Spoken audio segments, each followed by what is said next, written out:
అందరికీ నమస్కారం అండి. మరి రీసెంట్‌గా జరిగినటువంటి విషయాలు మీ అందరికీ తెలిసే ఉంటాయి. అక్టోబర్ 6 దాకా సమయాన్ని పొడిగించడం జరిగింది. గతంలో మే నెల 7వ తారీఖు నుంచి ఆగస్టు నెల 6వ తారీఖు వరకు అంటే 3 నెలల సమయం మనకిచ్చాడు. ఆ తరువాత అక్టోబర్ 6 వరకు అంటే సెప్టెంబర్ 6, అక్టోబర్ 6 ఇంకా 2 నెలల సమయం మరి లోధా కమిటీ వారు మనకి టైం ఇవ్వటం జరిగింది. ఎందుకంటే చాలా తక్కువ మంది మాత్రమే బ్యాంక్ ప్రాబ్లమ్ ఉన్నటువంటివి ఎడిట్ చేసుకోవటం జరిగింది. ఇంకా చాలా మందున్నారు. మరి లోధా కమిటీ వారు కూడా 2 మంత్స్ సమయం ఇచ్చారు. అయితే 2 మంత్స్ సమయం ఇచ్చిన తర్వాత గత 3 నెలల్లో మనం ఎడిట్ చేశాం కదా! వాటికి పేమెంట్‌లు చెల్లించారా? చెల్లించలేదా? చాలామంది అడుగుతున్నారు. అంటే మేము ఆన్‌లైన్‌లో సబ్మిట్ చేశామండి. మాకు ఆల్రెడీ సక్సెస్ అని వచ్చింది. మాకింకా డబ్బులు పడలేదు అంటున్నారు. అయితే డబ్బులు పడ్డయ్యా? లెవ్వా? గతంలో మనం చెక్ చేసుకుంటే తెలిసేది కాదు. కారణం ఏంటంటే, ఆగస్ట్ 6 వరకు ఉంది కాబట్టి, ఆగస్ట్ 6 లోపు డబ్బులు పడినప్పటికి గూడా, మనం ఎంక్వైరీ జేస్తే, మీ application your submission is successful అని వచ్చింది. కానీ కస్టమర్‌లకి డబ్బులు పడ్డట్టుగా బ్యాంకులు చూపించినియి. అయితే ఇప్పుడు ఆ 3 నెలల సమయం అయిపోయిన తర్వాత, అక్టోబర్ 6 తారీఖు దాకా ఎక్స్‌టెన్షన్ చేసిన తర్వాత, ఒక్కసారి డేటా మొత్తం అప్‌డేట్ చేశారండి. జూలై నెల లోపు ఎవరికైతే డబ్బులు పడ్డాయో, వారి పాలిసీ నంబర్ ద్వారా సెబీ పీఏసీఎల్ రిఫండ్.co.inలో గనక మనం చూసినట్లయితే, ఆ డబ్బులు రిఫండ్ అయినట్లుగా తెలుస్తుంది. వెబ్‌సైట్‌లో చూపిస్తున్నారండి. అయితే అప్ టు జులై అన్నాడు. జులై లోపు చేసిన వాళ్ళకి. మరి జులై తర్వాత 6 రోజులు టైం ఉంది. మరలా 2 మంత్స్ ఎక్స్‌టెండ్ చేశాడు. కాబట్టి మరి ఈలోపు చేసినవి డబ్బులు పడ్డాయి. తర్వాత తెలుస్తుంది. కాబట్టి జులై నెలలోపు ఎవరైతే ఆన్‌లైన్‌లో అప్లికేషన్ పెట్టుకున్నారో, ఆన్‌లైన్‌లో బ్యాంక్ అకౌంట్‌ని ఎడిట్ చేసుకున్నారో వాళ్ళందరికి కూడా డబ్బులు పడుంటాయి. అయితే కొంతమందికి పేరు మార్చడం కుదరలేదు. పేరు వ్యత్యాసం ఉన్నప్పటికి గూడా మనం కొంత సమయం వేచున్నాం.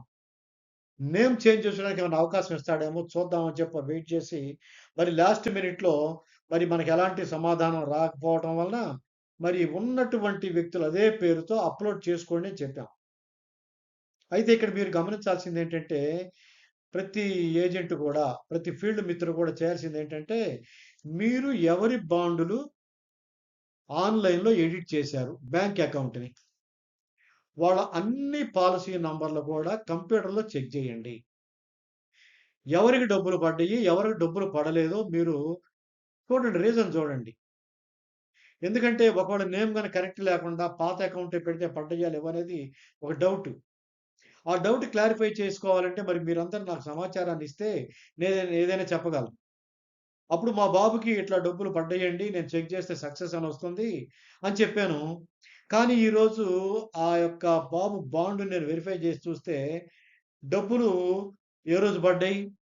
ఎంత పడ్డాయి? ఏ బ్యాంకులో పడ్డాయి? క్లియర్‌గా చూపిస్తుంది.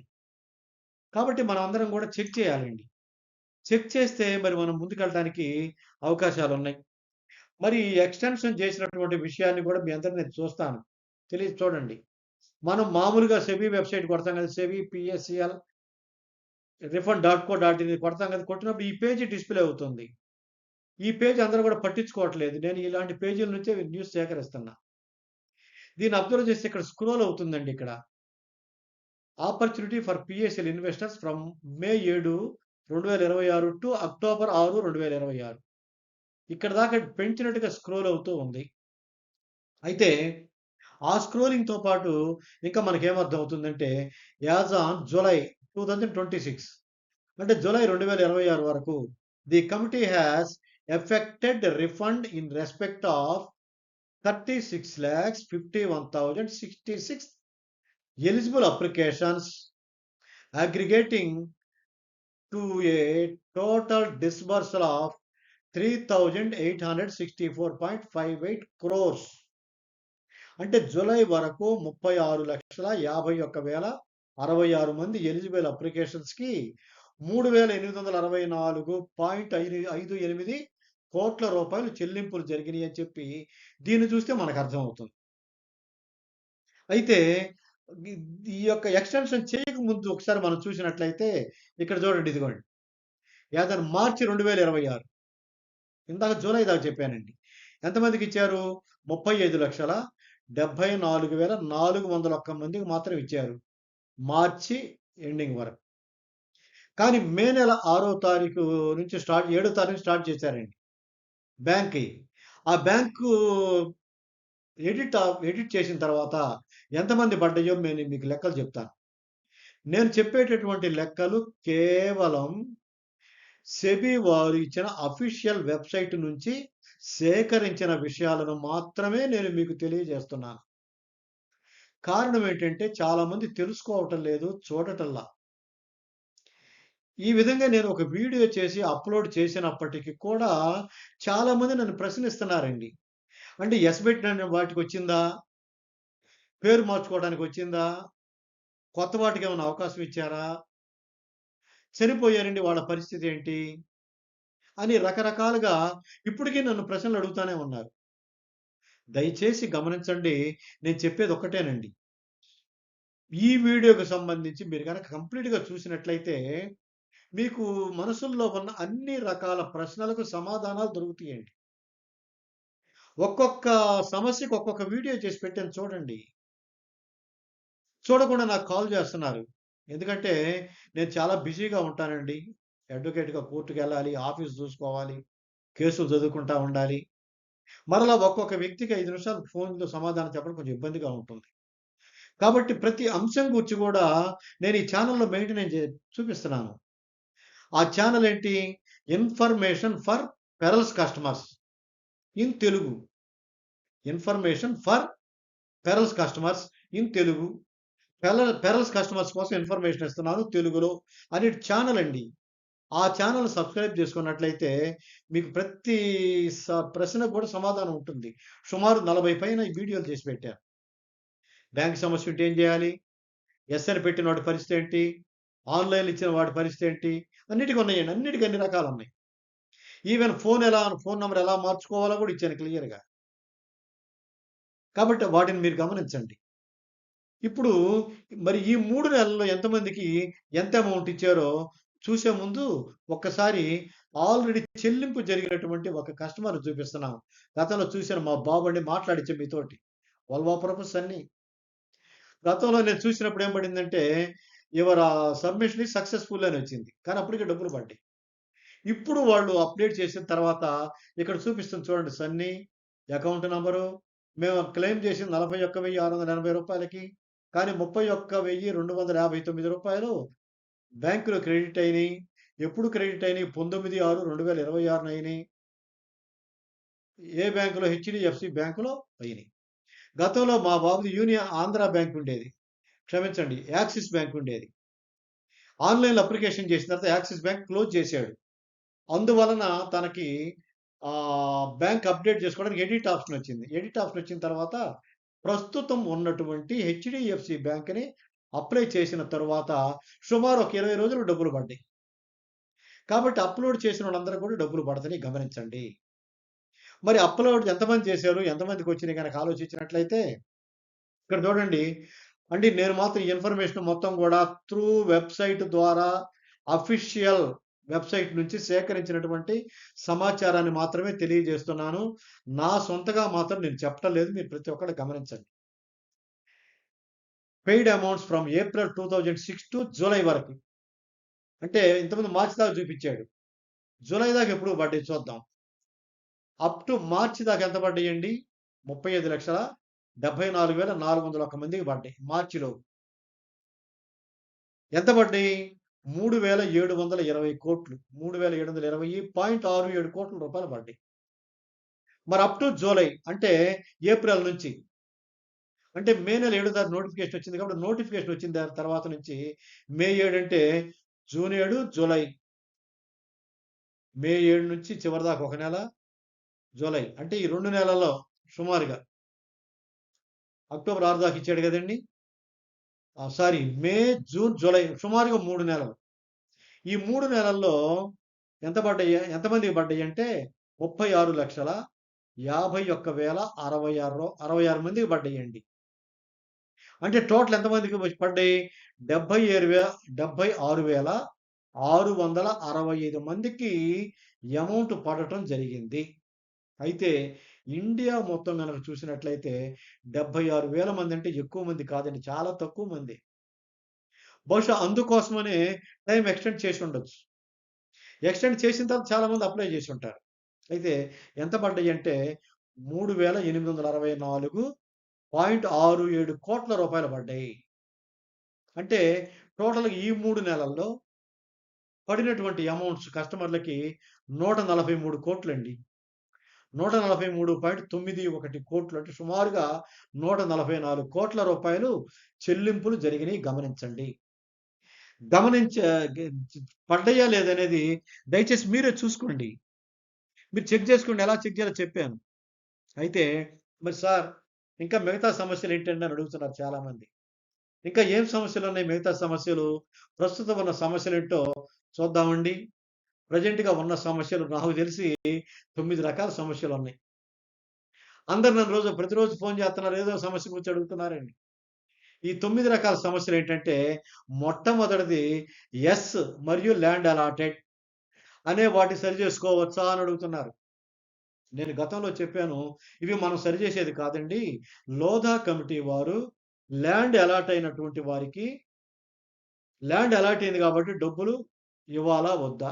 ల్యాండ్ అంటే ఏంటో దానిని గూర్చి వాళ్ళు క్లారిఫికేషన్ తీసుకున్న తర్వాత దీనికి చెల్లింపులు జరుపుతారు. ఎప్పుడు అనేది నన్ను అడగొద్దు. ఎందుకంటే వాళ్ళెప్పుడు క్లారిటీ వచ్చిందో అప్పుడు చేసుకుంటారు. అయినా శ్రీ లోధా కమిటీ వారు ఒక ప్రొసీజర్ పెట్టుకొని ఆ ప్రొసీజర్‌ని ఫాలో అవుతూ స్టెప్ బై స్టెప్ అందరికీ చేస్తున్నారు గమనించండి.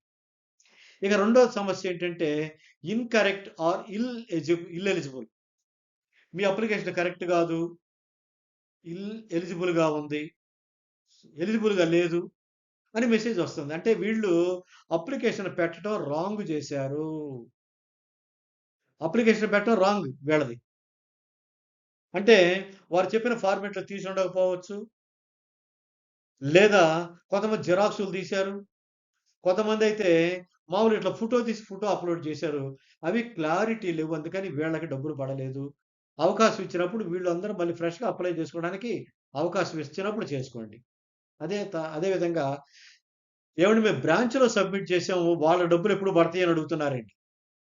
ఇక్కడ చూడండి లోధా కమిటీ వాళ్ళు ఏం చేశారంటే, ఎవరి దగ్గరైతే డబ్బులు కట్టినటువంటి సర్టిఫికెట్లున్నాయో, రసీదులున్నాయో వాళ్ళు ఆన్‌లైన్‌లో అప్లై చేయండి అని మీ దగ్గర ఉన్నటువంటి సర్టిఫికెట్‌ని స్కాన్ చేసి అప్‌లోడ్ చేయమన్నారు.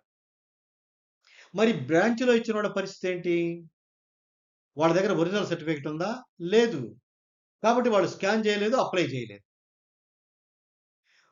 లోధా కమిటీ వారు ఏం చేస్తున్నారు? ఎవరైతే ఆన్‌లైన్‌లో అప్లికేషన్‌లు పెట్టారో వారి అప్లికేషన్‌లు మాత్రమే పరిశీలన చేస్తున్నారు. బ్రాంచ్‌లో సబ్మిట్ చేసిన డేటా వాళ్ళ దగ్గర ఉండదండి. కాబట్టి ఎవరైతే ఆన్‌లైన్‌లో అప్లికేషన్‌లు పెట్టారో వాళ్ళకి మాత్రమే చెల్లింపులు జరుపుతున్నారు. దీనిని గురించి మెయిల్ పెట్టడం జరిగింది. వారేమన్నారంటే ప్రెజెంట్ స్టేజ్‌లో వాటిని మేము పరిశీలించటం లేదు. కొంతకాలం వెయిట్ చేయండి అంటున్నాడు. అంటే దాని అర్థం ఏంటి? కొంతకాలం వెయిట్ చేస్తే వీళ్ళకి గూడా అప్లై చేసుకోవడానికి అవకాశం ఇస్తారు. కొంత సమయం వెయిట్ చేయి. మళ్ళీ నాకు కాల్ చేస్తున్నారు. అంటే ఎంత సమయం వెయిట్ చేయాలంటున్నారు. చూడండి సార్, నేను కేవలం ఇన్ఫర్మేషన్ సేకరించి మీకు తెలియట్లేదు కాబట్టి అర్థం చేసుకుంటారనే ఉద్దేశంతో ఇన్ఫర్మేషన్ ఇస్తున్నాను గమనించండి. ఇక నాలుగో సమస్య ఏంటంటే నామినీ డబ్బులు కట్టిన తర్వాత కస్టమర్ చనిపోయాడండి. నామినీ అప్లై చేయొచ్చా? అయితే సెబీ కమిటీ వాళ్ళు ఇస్తున్నటువంటి సమాధానం ఏంటంటే ఎఫ్ఏక్యూ అని ఉంటుందండి. Frequently asking questions. వారు చెప్పేటటువంటి దాంట్లో ఇచ్చాడు క్లియర్‌గా. నామినీ పాలిసీ హోల్డర్ చనిపోతే అని. పాలిసీ హోల్డర్ చనిపోతే నామినీ అప్లై చేయడానికి అవకాశం ఇస్తాము. నామినీ ద్వారా అని చెబుతున్నారు. అయితే కొంతకాలం వెయిట్ చేయమంటున్నారు. ప్రస్తుతం మాత్రం లేదు. ఈ నామినీ అనేది 2 రకాలున్నాయండి. మనం ఆన్‌లైన్ చేయక ముందే గనక చనిపోతే వాళ్ళది ఎలా చేయాలి ఒకటి. రెండోది ఆన్‌లైన్ చేశామండి. బ్యాంక్ అకౌంట్ ఇచ్చాము. తర్వాత చనిపోయాడు. వాళ్ళేం చేయాలి అని అడుగుతున్నారు. వాళ్ళకి గూడా ఎడిట్ ఆప్షన్ వచ్చిందండి. ఎడిట్ ఆప్షన్ వచ్చిద్దండి. ఎందుకంటే వీళ్ళు చనిపోయారని చెప్పి వాళ్ళకి తెలీదు గదా! అందుకని వాళ్ళ దగ్గర అడుగుతున్నారు. గమనించండి. అయితే ఆన్‌లైన్‌లో చేసిన తరువాత ఒకవేళ ఆ కస్టమర్‌కి సంబంధించి బ్యాంక్ గనక ఫోర్స్‌లో ఉంటే అకౌంట్ క్లోజ్ చేయకుండా ఆటోమేటిక్‌గా ఆ బ్యాంక్‌లో అమౌంట్ పడతాయి. తర్వాత మీరు తీసుకోవచ్చు. కానీ ఎక్కువ మంది ఏం చేస్తారంటే చనిపోయిన తర్వాత వెంటనే ఆ అకౌంట్ క్యాన్సిల్ చేసేస్తారు. డబ్బులు తీసుకుంటారు. ఉన్న డబ్బులు తీసుకోవడానికి ఆ అకౌంట్‌ని క్యాన్సిల్ చేస్తున్నారు. కాబట్టి వీళ్ళకి కూడా తర్వాత నామినీలకు అవకాశం ఇస్తారండి. ఈ 4 రకాల సమస్యలే గాకుండా ఇంకా ఉన్నాయి.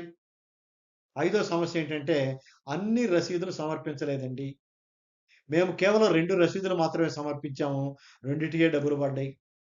మేము మొదటిది, చివరిదేసామండి. రెండే పడ్డాయి. నేను 7 ఇన్‌స్టాల్‌మెంట్‌లు కట్టానండి. నేను మూడే సబ్మిట్ చేశాను. మూడే పడ్డాయి. బ్రాంచి వాళ్ళు క్లియర్‌గా చెప్పారు. సారీ లోదా కమిటీ వారు క్లియర్‌గా చెప్పారు. మీ దగ్గర ఎన్ని డాక్యుమెంట్స్ అయితే ఉన్నాయో, ఎన్ని రసీదులున్నాయో అన్ని రసీదులను అప్‌లోడ్ చేయండి అని అడిగారు. అయితే నెట్ సెంటర్‌లో చాలామంది అన్ని తీసుకోరన్నారట. వాళ్ళు దానికి కూడా చెప్పారండి. ఏమని చెప్పారంటే, దాదాపు 200 అప్లికేషన్‌లు మీరు అప్‌లోడ్ చేయొచ్చు రసీదులని చెప్పారు. కాబట్టి మనం చేయలేదు కాబట్టి సమర్పించిన వాటి వరకే వచ్చినాయి. ఈ విషయాలు గూడా మరి కమిటీ వాళ్ళకి మెయిల్ పెట్టి దానికి కూడా క్లారిటీ తీసుకుందాం. ఆ తర్వాత కొంత సమస్యలు బాండ్స్ ట్రాన్స్‌ఫర్ చేసుకున్నవి. ట్రాన్స్‌ఫర్ అంటే ఏంటంటే, గతంలో కొంతమంది కస్టమర్‌లు డబ్బులు అదే అడుగుతా ఉంటే, ఫీల్డ్ ఫోర్స్ ఏం చేశారంటే, ఆ డబ్బులు వాళ్ళకి చెల్లించి, వాళ్ళ బాండుని వీళ్ళ పేరు మీదకి మార్చుకున్నారు. ఏది బ్రాంచీలు పనిచేసే సమయంలో. అయితే వాళ్ళ డేటాలోనైతే పేరు మార్చారు గానీ, బాండ్ మీద మాత్రం జస్ట్ చేత్తో రాసి ఇనిషియల్ ఎసారు. కానీ తర్వాత రెన్యువల్ కట్టిన తర్వాత ట్రాన్స్‌ఫర్ అయ్యే పేరు మీదొచ్చింది. ఎవరైతే వాళ్ళ పేరు మీదొచ్చినియి. సో, ఇలాంటి వాటికి గూడా ప్రస్తుతం అవకాశం లేదండి. అవకాశం ఇచ్చినప్పుడు మరి దాని గురించి గూడా మనం ప్రొసీడ్ అవుదాం. సో, వీళ్ళకి గూడా ప్రస్తుతం అమౌంట్‌లు జరగట్లే వెయిట్ జేయండి. ఆ తర్వాత కొంతమంది ఆన్‌లైన్‌లో సబ్మిట్ చేయనివి మేము ఆన్‌లైన్‌లో అప్లికేషన్ పెట్టలేదండి. మా దగ్గర చాలా ఉన్నాయి అని కొంతమంది అడుగుతున్నారు. ఇందాక చెప్పాను గదా! ఆన్‌లైన్‌లో చేయకపోతే వాళ్ళు పేమెంట్ చేయరండి. ఎట్లా జేస్తారు? ఆన్‌లైన్‌లో అప్లై జేసుకోవడానికి గూడా మళ్ళీ సమయం ఇస్తాడు. No problem. ఎందుకంటే వెయిట్ జేయండి అంటున్నారు. ఇయన్నీ చెల్లింపులయిపోయిన మళ్ళీ వాళ్ళకి గాడు ఇస్తాడు. ఆ సమయంలో జాగ్రత్తగా అప్లై జేసుకోండి. అప్పుడు డబ్బులు పడటానికి అవకాశం ఉంది. ఇక ఎనిమిదో ప్రాబ్లమ్ ఏంటంటే ఇంట్రెస్ట్‌తో సహా చెల్లించాలి. ఏవండీ మాకు డబ్బులు వడ్డీ రాట్లేదు. కంప్లీట్ టైమ్ అయిపోయింది గదా! మాకు అసలే ఇస్తున్నారని చెప్పి అడుగుతున్నారు. ప్రస్తుతం కమిటీ వాళ్ళు అసలు మాత్రమే ఇస్తున్నారు. కాబట్టి కంపెనీ వారిని రిక్వెస్ట్ చేస్తున్నాం. మెయిల్స్ పెడుతున్నాం. ఇంట్రెస్ట్ గూడా ఇవ్వండి అని. ఎందుకంటే కంపెనీ దగ్గర చాలా ప్రాపర్టీస్ ఉన్నాయి. అయన్నీ అమ్ముకొని ఇవ్వచ్చు. అన్ని ప్రాసెస్ ఇప్పుడు కూడా అమ్మకాలు జరుగుతానే ఉన్నాయి. కాబట్టి ఆ ఇంట్రెస్ట్ కూడా అడుగుదాం. ఇంట్రెస్ట్ కూడా చెల్లించమని రిక్వెస్ట్ చేద్దాం. అది కూడా చేస్తాడు. ఇంకొక సమస్య ఉంది.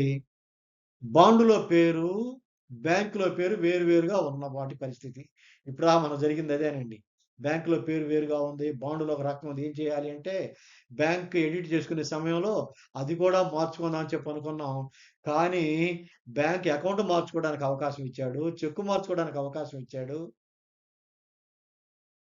పేరు మార్చడానికి అవకాశం లేదండి. ఎందుకంటే ఆ పేరు గల వ్యక్తికి ఇంకో బ్యాంక్ నుండి సబ్మిట్ చేసుకోమన్నాడు. పేరు మార్చే అవకాశం గనక ఉన్నట్లయితే, మనం ఏదో పేరు మన ఇంట్లో ఇంకో వ్యక్తి పేరు పెడతాం. లేతే అకౌంట్ ఉన్నవాడి పేరు పెట్టి, ఆ అకౌంట్ నంబర్‌లో పెడతాం. అందుకని పేరు మార్చడం మాత్రం అవకాశం ఇయ్యలా. అయినప్పటికి కూడా చాలామంది పేరు మార్చకుండా అదే విధంగా అప్లై చేశారు. అలాంటి వాళ్ళందరూ నేను రిక్వెస్ట్ చేసేది ఒకటే, ఒకసారి మీరు చూడండి. మీరు చెక్ చేయండి. చెక్ చేసిన వాళ్ళు డబ్బులు పడ్డాయో లేదో చూడండి. ఎవరికైనా డబ్బులు పడితే నాకు తెలియజేయండి. అలాంటి వాళ్ళయి గూడా.